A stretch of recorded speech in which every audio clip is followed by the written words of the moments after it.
Bonjour! Psychodélique vient de nous faire la surprise de nous présenter son second roman qui vient tout juste de sortir, là où je tourne ma vidéo. Racisme et paradoxe sans récit inattendu dans un monde en quête d'égalité. Alors, j'avais déjà parlé de son premier roman, Frappé par le marteau. Dans cette vidéo-ci, je retourne ici, je vous recadre un petit peu ça. Hop, voilà, c'est pas facile. Du coup, oui, Racisme et paradoxe. Donc, le premier est un roman, voilà, une histoire écrite de façon assez classique, tandis que le second est plutôt un recueil de 100 petites histoires différentes. Eh bien, comme la première fois, je vous propose d'aller voir ça un petit peu plus en détail. Alors, ils font à peu près, oui, le même prix, sauf que j'ai vu qu'il avait plus de pages, quand même 117 pages pour 90, je crois, pour le premier, si je ne dis pas de bêtises. Voilà, donc ouais, il y a déjà un commentaire incroyable, petite compile de faits divers très rigolote à lire ou à offrir à des amis ou proches. Bonne idée, les QR codes pour retrouver les sources de chaque histoire. Le premier roman, d'ailleurs, est très bien noté, 4 étoiles sur 5. Donc bon, voilà, vous connaissez tous le youtubeur psychodélique, mais c'est également un auteur en devenir. Donc n'hésitez surtout pas à acheter ses écrits. Comme pour la première fois, on peut feuilleter quelques pages, ce qui nous permet d'en voir un petit peu plus. Hop, très bien. Alors, sans récit inattendu dans un monde en quête d'égalité.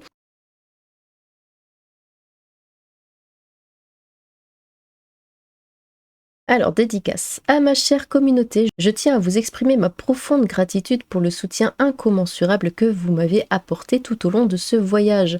Ce livre est le fruit de notre lutte commune pour un monde plus juste et compréhensif. Ensemble, nous avons relevé les défis, partagé les rires et découvert les paradoxes qui façonnent notre réalité. C'est avec un immense plaisir et une fierté sans pareil que je vous dédie cet ouvrage.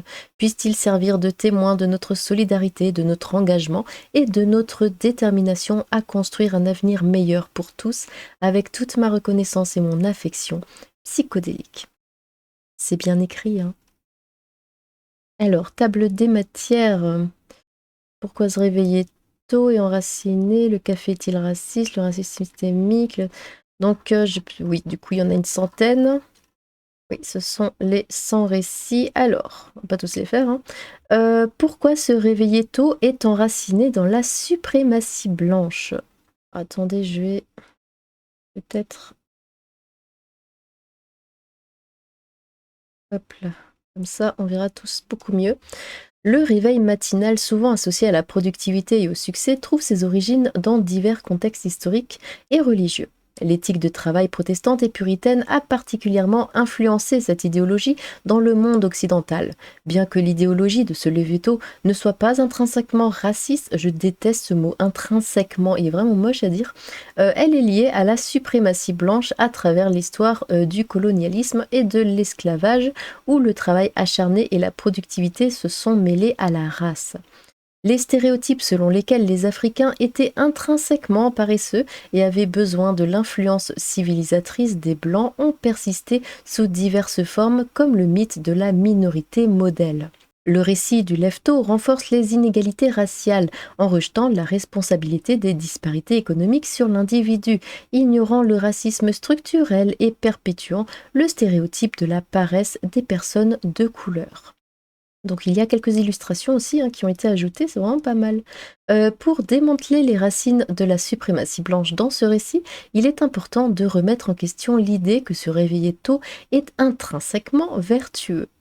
Il faut reconnaître que la productivité et la valeur sont déterminées par de nombreux facteurs, et non seulement par l'heure à laquelle on se lève. Sensibiliser aux implications raciales du récit du lève-tôt et reconnaître la diversité culturelle dans les habitudes de sommeil et les horaires de travail sont des étapes importantes pour démanteler ces stéréotypes nuisibles. Créer une société plus inclusive et équitable implique de redéfinir notre compréhension de la productivité et du succès en reconnaissant les différentes façons d'être productif et en adaptant les horaires de travail aux besoins individuels pour assurer un meilleur équilibre entre vie professionnelle et vie privée.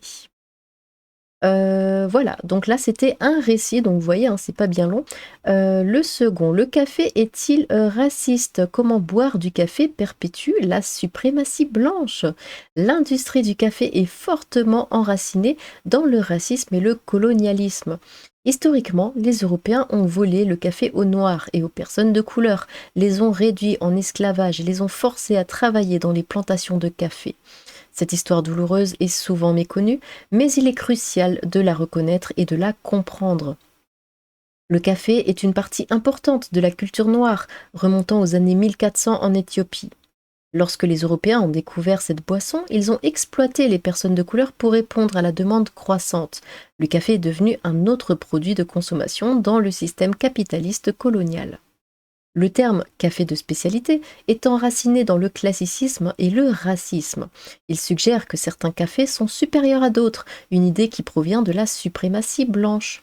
Les valeurs telles que le travail acharné crée de meilleurs produits sont également liées à la suprématie blanche et justifient des stéréotypes négatifs à l'égard des personnes de couleur.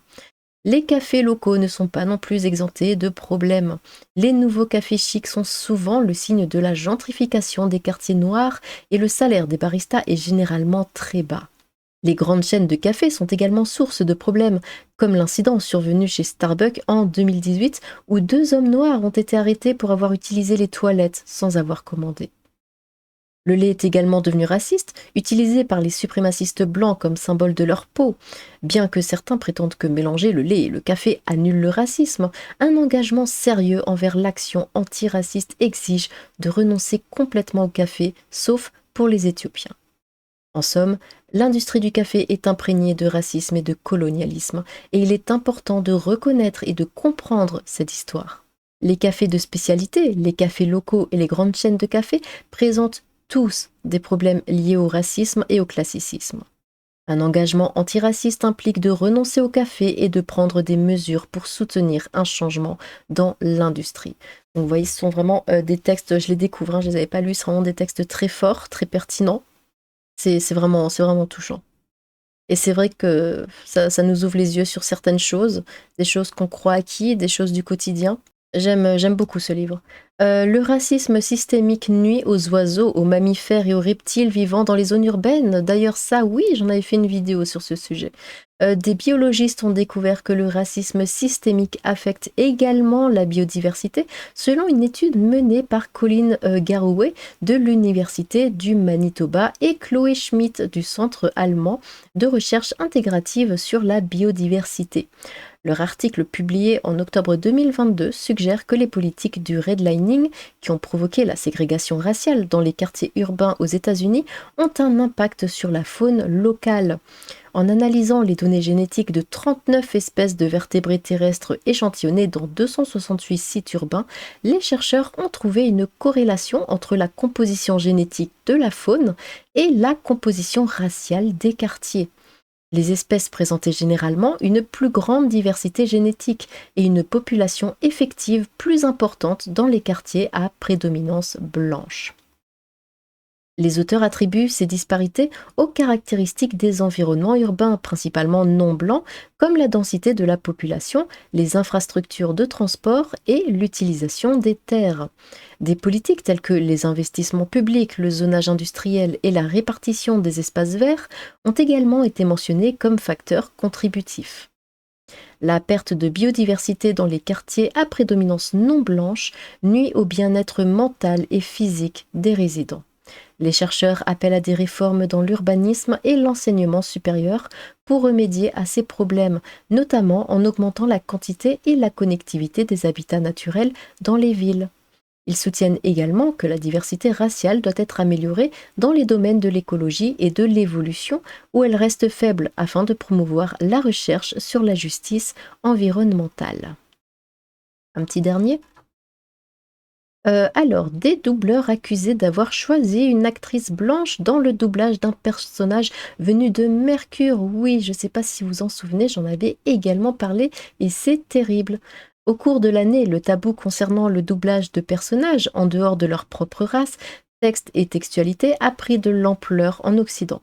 Cela a été illustré par l'indignation récente entourant le casting du doublage anglais de Mobile Suit Gundam The Witch from Mercury. L'annonce par Crunchyroll du casting des protagonistes principaux, Suletta Mercury et Myorin Rembrandt, a déclenché une polémique en ligne. Les fans ont interprété le personnage de Suletta comme étant codé en tant que Moyen-Orient, Afrique du Nord et queer, bien que ces caractéristiques ne soient pas confirmées par la série. Peu de temps après l'annonce, des collègues de l'industrie du doublage ont exprimé leur frustration face au supposé blanchiment et hétérotextualisation du personnage de Suletta. Nazi H. Tarsha, acteur vocal de la série, a critiqué cette décision, arguant que la qualité fournie par les acteurs de minorités ethniques n'est pas inférieure à celle de leurs pairs. Il a également souligné l'importance de l'inclusion pour raconter des histoires diversifiées. Aneris Quinones, j'imagine, voix anglaise de Mirko dans My Hero Academia, a également exprimé sa déception face au manque de diversité dans le casting. Elle estime que les acteurs des minorités ne reçoivent pas suffisamment d'opportunités pour se représenter eux-mêmes dans des rôles principaux, surtout lorsqu'il s'agit d'un leader queer issu du Moyen-Orient, Afrique du Nord. Malgré ces critiques, Jill Harris est toujours prévue pour prêter sa voix à Suletta dans le doublage anglais de Mobile Suit Gundam The Witch from Mercury qui sera diffusé sur Crunchyroll le 5 février. Eh bien, on va s'arrêter là pour la lecture. Du coup, moi je trouve que c'est un très bon ouvrage, vraiment pertinent, qui met en avant des problèmes réels de notre société, des choses dont il faut parler, des choses qu'on met trop souvent sous le tapis par peur de s'attirer des problèmes. Tout ce racisme et toute cette haine, ça doit être mis en lumière. Évidemment que le lait est blanc, la blancheur. On ne peut pas mélanger la blancheur à du café. Le café représente les noirs, le lait représente les blancs. On essaye, dans ce cas, de diluer la noirceur, la peau noire. Quelle image ça renvoie un café au lait? Vraiment, c'est une question que je vous pose. Quelle image ça renvoie? C'est une honte. Je comprends pas les gens qui peuvent boire ça. C'est vraiment honteux. Bon. Eh bien, écoutez, moi, je vous conseille grandement ce deuxième ouvrage de Psychodélique. Je répète, je retourne sur sa page. Voilà, je vous mettrai évidemment les liens dans la description. Donc, n'hésitez pas. On peut rarement lire de la qualité de nos jours. Donc, pour une fois que ça nous tombe entre les mains, pourquoi refuser? Eh bien, dites-moi ce que vous en avez pensé. J'ai hâte de vous lire. Sur ce, tchou!